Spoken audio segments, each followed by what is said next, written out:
Hello, may hapon guys. Karon magluto ta og pancake para sa atong merienda karong hapon. Magbuhat ta og pancake nga maya flour, gisaguran og isa ka itlog, oil og isa ka baso nga tubig. So gamay lang ni siya guys, ikuran ni siya meriendahon para karong hapon.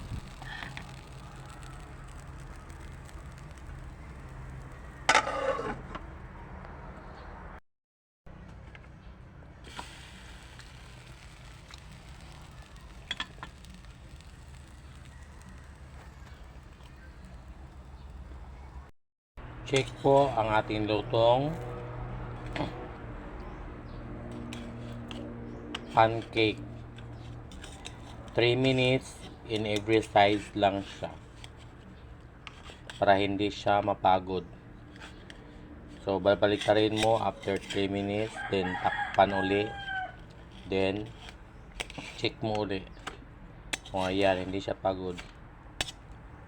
Yung nauna na dalawa na pagod dapat pala is mahina lang talaga ang apoy para hindi siya matutong. Napalpak yung una.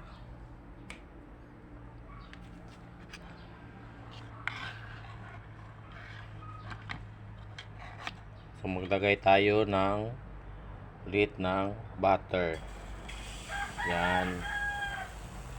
Then after nyan, kaya natin siya at takpan natin siya until 3 minutes.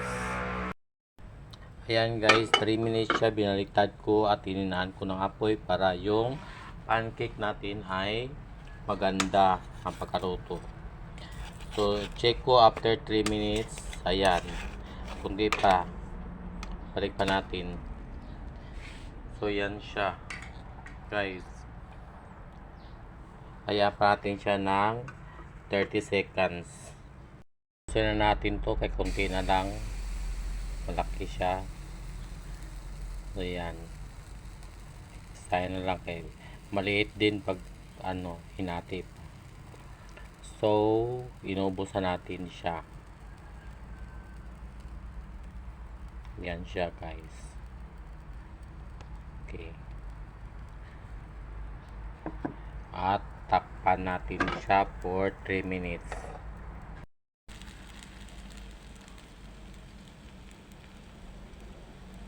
Yan siya guys, maganda ang pagka-luto niya. Basta dahan-dahan lang ang apoy at siguraduhin 3 minutes. Mga 3 minutes, balik ta rin siya para hindi siya matutong. Yan, maganda ang result. Guys, yan, tuto na siya. Isa na natin siya. So, nakagawa lang tayo ng 4. So, 3 ang perfect na pagkagawa. So, isa yung natutong na pancake. Yan siya guys. So, 3 ang perfect na nagawa natin. Ito guys ang ating niluto na pancake.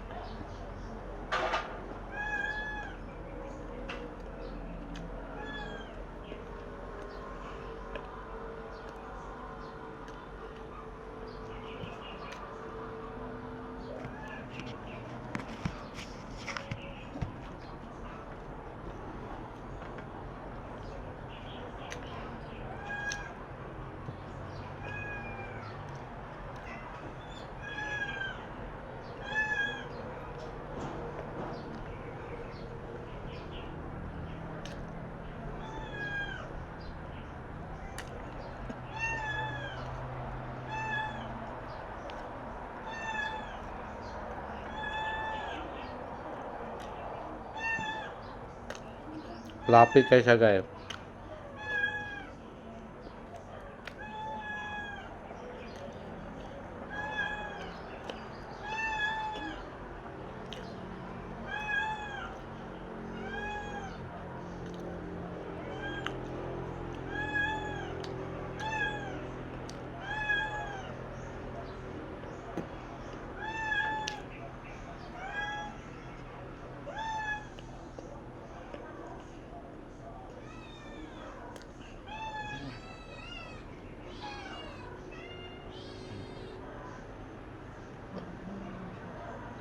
Mm.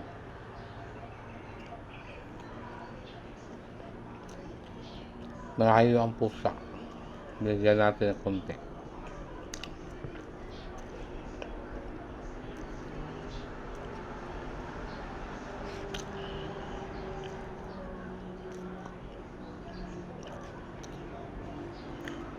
Kaya na po guys for today's video. Till next time na magluluto tayo ng pangmerienda at ulam. And God bless sa ating lahat guys.